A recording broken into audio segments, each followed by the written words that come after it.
बिहार की राजनीति पूरे विश्व भर में अपने जिस विशेषता के लिए प्रसिद्ध है वो सामने आ गया।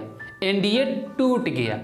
अब एनडीए टूट गया का मतलब ये नहीं यार कि एनडीए टूटकर दो अलग अलग भागों में बंट गया। एनडीए मतलब कि बिखर गया। अब एनडीए बिखर जाने का मतलब ये नहीं कि मोती के दानों जैसा बिखर गया, मतलब कि एनडीए में जो घटक दल थे वो छटकने लगे। एनडीए में बिहार विधानसभा चुनाव के लिए जेडीयू, बीजेपी, हिंदुस्तान आवाम मोर्चा और लोजपा था, जिसमें से लोजपा हट गया। अब यहाँ पर बीजेपी अपना असली गेम खेलने वाला है। तो जानना चाहते हैं कि बीजेपी नीतीश कुमार को कौन सा सबक सिखाने वाला है, तो वीडियो शुरू करते हैं। नमस्कार दोस्तों, मैं हूं आशुतोष। सबसे पहले मैं आपको बताऊं कि बिहार विधानसभा चुनाव का ऐलान हो चुका था, लेकिन ऐलान नहीं हुआ था गठबंधन में सीटों के बंटवारों का। सबसे ज़्यादा पेंच फंस रहा था एनडीए में जो सीटों का बंटवारा था। यहाँ पर चिराग पासवान जो लोजपा के राष्ट्रीय अध्यक्ष हैं, वह 35 से कम सीटों पर राजी नहीं हो रहे थे बिहार विधानसभा चुनाव में लड़ने के लिए। लेकिन बिहार के सुशासन बाबू मतलब कि नीतीश कुमार उन्हें 25 से ज़्यादा सीट नहीं दे रहे थे। पेंच फंस रहा था सिर्फ 10 सीटों का। और यहाँ पर मौका ढूंढ रही थी बीजेपी। हाँ, सही सुन रहे हैं आप, यहाँ मौका ढूंढ रही थी बीजेपी को मौका चाहिए था नीतीश कुमार को सबक सिखाने का, और वह बीजेपी अपने इस योजना में सफल होती हुई नजर आ रही है। जी हाँ दोस्तों, सही जान रहे हैं आप, सही सुन रहे हैं। बीजेपी अपने इस योजना में पूरी तरह से सफल होती हुई नजर आ रही है। अब मैं आपको बताऊं, जानना चाहते हैं तो पहले चैनल सब्सक्राइब करें, वीडियो अच्छा लगे तो लाइक करें। आखिरी में अच्छा तो लगेगा ही, लेकिन अभी भी अच्छा लग रहा है तो लाइक करके वीडियो को आगे तक देखते जाए। और देखिए, मैं बताता हूँ। सबसे पहले मैं बताऊँ कि बिहार विधानसभा चुनाव का ऐलान हो चुका था। इधर महागठबंधन की जो पेंच फंसते जा रही थी, मतलब कि लेफ्ट पार्टियों को लेकर आरजेडी और कांग्रेस में सीटों का बंटवारा तो हो चुका था। 70 सीटों पर कांग्रेस आ रही है बिहार विधानसभा चुनाव में लड़ने के लिए। लेकिन सबसे बड़ी पेंच फंसी थी एनडीए की।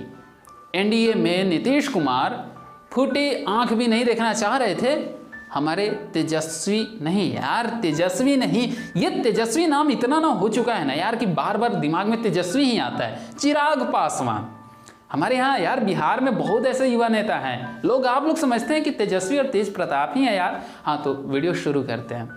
तो तेज यार, क्या ये तेज इतना ना तेज प्रताप और तेजस्वी लग रखा है यार, चिराग पासवान। तो चिराग पासवान को ना फूटे आंख नहीं देखना चाह रहे थे ये नीतीश कुमार। बस आपने न्यूटन्स थर्ड लॉ पढ़ा है ना, action and reaction force are equal to each other. Chirag Paswan भी फूटे आंख नहीं देखना चाहते थे नीतीश कुमार को। बस हो गई जोड़ी, जम गई। यहाँ पर बीजेपी अपना असली गेम खेलना शुरू करती है। कैसे, मैं बताता हूँ। बीजेपी भी नहीं चाहती है नीतीश कुमार को साथ लेके चलने की, लेकिन बिहार विधानसभा चुनाव 2015 को देखते हुए बीजेपी की मजबूरी बन गई थी नीतीश कुमार के साथ चुनाव लड़ने की। अब यहाँ पर क्या है, गेम कैसे चल रहा है, गेम देखना है ना, गेम कैसे चल रहा है। बीजेपी पूरी तरह से लोजपा को पीछे से सपोर्ट दे रही है। मतलब कि बीजेपी पूरी तरह से लोजपा को कह चुकी थी, क्योंकि चिराग पासवान ने खुल के कहा था कि नमो से कोई बैर नहीं और नीतीश तेरी खैर नहीं। आप इसका मतलब समझिए सर। उन्होंने कहा था कि नमो से कोई बैर नहीं, नीतीश तेरी खैर नहीं, मतलब कि वो तो बीजेपी के साथ हैं ही। उनकी कटुता जो है, दुश्मनी जो है, वो है तो सिर्फ और सिर्फ जेडीयू से, जनता दल यूनाइटेड से, नीतीश कुमार से। तभी तो लिखा था नमो से बैर नहीं, नीतीश तेरी खैर नहीं। अब यहाँ पर क्या है कि बीजेपी कह रही थी कि भाई चिराग भाई, यहाँ पर ना तुम कम सीटों पर कभी मानना ही मत। अगर नीतीश कुमार यहाँ तुम्हें कम सीट देने पर राजी, मतलब अधिक सीट देने पर राजी नहीं होते थे तो अलग होना और चुनाव लड़ना। अब मैं सपोर्ट करूंगा और तुम वहीं अपना कैंडिडेट उतारना जहां जेडीयू लड़ रही है। समझ आ गया ना, आ रहा है, अब आ रहा है समझ। हाँ, तो देखिए यहाँ क्या हो रहा है कि बीजेपी पूरी तरह से लोजपा को सपोर्ट कर रखा है। लोजपा अपना कैंडिडेट वहीं उतारने जा रहा है जहां जेडीयू लड़ रहा है और वहां पर बीजेपी पूरा सपोर्ट कर रही है किसको? लोजपा को। अब आगे का गणित में बताता हूँ। लोगों को अब पूरी तरह से ये बात समझ आ चुका है कि नीतीश से तो पूरा बिहार हाय तौबा हो चुका है। जिस तरह से 2005 का याद है ना लालू जी, 2005 में, वही चीज़ 2020 में अब नीतीश जी से होने लगा है। बिहार में लोगों का हाय तौबा होने लगा है नीतीश कुमार से। लोग नहीं चाह रहे थे, मतलब लोग क्या, पार्टियां भी नहीं चाह रही है कि नीतीश कुमार के साथ रह के लड़े, लेकिन यहाँ तो बीजेपी की मजबूरी बन रखी है उनके साथ लड़ना। अब बीजेपी इनसे दूर हटे कैसे? भाई गठबंधन है, चुनाव होना है। अब ये लोजपा को सपोर्ट कर रही है। लोजपा 145 सीटों पर लगभग, मतलब ये बढ़ घट सकता है यार, मैं कोई भगवान नहीं हूँ, बढ़ घट सकता है, मतलब लगभग 145 सीटों पर चुनाव लड़ेगी, जिसमें से कम 40 सीटों पर ला ही सकती है ना, क्योंकि बीजेपी सपोर्ट कर रही है। अब 40 सीट लाने का रीजन मैं बता दूं, भाई इसके पास मेंस पावर है, मास पावर है, बीजेपी के पास मास पावर है। आईटी सेल इसकी बीजेपी की इतनी मजबूत है और इतना गुप्त तरीके से काम करती है आईटी सेल, मतलब बीजेपी की आईटी सेल इतना मजबूत और इतना गुप्त तरीके से काम करती है कि क्या बताऊं यार, मन खुश हो जाता है उसका, सच में मन खुश हो जाता है आईटी सेल का। मतलब क्या रॉ काम करेगा कि बीजेपी की आईटी सेल काम करती है।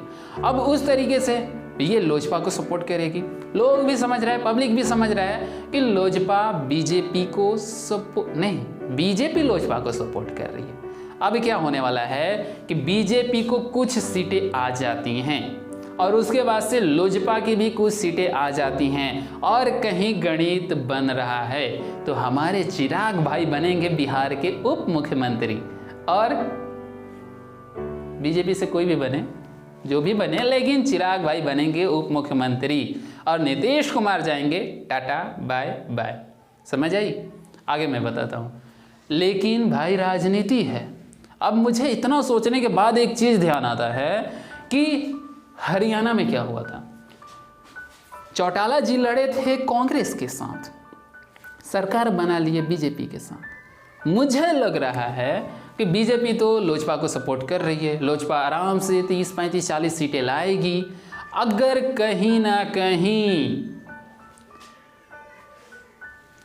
तेजस्वी का जो नाम लिया था ना, तेजस्वी की सरकार बनती हुई दिखाई देगी और ऑफर मिल गया हमारे चिराग भाई को कि भाई आओ बना देते हैं डिप्टी सीएम। बीजेपी भी गए तो बीजेपी भी पता नहीं ये सोची होगी कि नहीं सोची होगी। भाई राजनीति, अब मेरे पास जब सीटें आ जाएंगी तो, क्योंकि लड़ा था भाई, गठबंधन में लड़ा था वहाँ पर। देखो बनने जा रही थी कांग्रेस की सरकार, वहाँ हरियाणा में बन गई बीजेपी की सरकार, और यहाँ पर बनने जा रही थी बीजेपी की सरकार महाराष्ट्र में, बन गई कांग्रेस और शिवसेना, इन सब की। राजनीति ये कुछ नहीं कहा जा सकता है दोस्तों, समझ आई? बस अब आपको है ना, अब मैं आपसे आखिरी बात कहना चाहूँगा कि ये तो अपने में लड़ते झगड़ते रहेंगे, मरते रहेंगे, अपने लिए जो भी है, हमारे लिए क्या करते हैं, हमें तो चुनना है इन्हें। अब सबसे बड़ी बात है कि हमें अपना नेता सोच समझकर चुनना है, क्योंकि हमारे पास तो इतने ही चेहरे दिखाई दे रहे हैं। इसी में से कोई मुख्यमंत्री बनेगा, कोई उप मुख्यमंत्री बनेगा, हमारे विकास की बात करेगा, हमारे विकास के झूठे वादे करे या सही जो सच्ची वादे करे, इसकी मैं कोई गारंटी नहीं ले सकता। भाई क्या करेंगे, वो लोग हैं, वही जो कचा आते हैं वही तो करते हैं। बस मैं लेता हूँ विदा दोस्तों। इस चैनल को सब्सक्राइब करो, ठीक है, और ज़्यादा से ज़्यादा सब्सक्राइब करो। एक बार ही सब्सक्राइब करना है यार, 2 बार सब्सक्राइब नहीं करना। लाइक पर भी एक बार ही क्लिक करना है, ये नहीं कि 2 बार लाइक कर देना। समझ आई कुछ? हाँ, तो लेता हूँ मैं विदा। अगले वीडियो में मैं आपके बीच लेके आऊँगा बिहार विधानसभा चुनाव से लेके बहुत ऐसी ही बातें। आप मेरे ऊपर भरपूर प्यार बनाओ और मैं आपको ऐसे ही हंसा के, हंसी नहीं आई कोई नहीं, अगले वीडियो में पक्का हंसा के आपको एक खबर दिखाऊंगा। अगली वीडियो देखनी है ना मेरी, तो फटाफट से सब्सक्राइब करो, क्योंकि अगली वीडियो में आऊँगा फिर एक नए टॉपिक के साथ।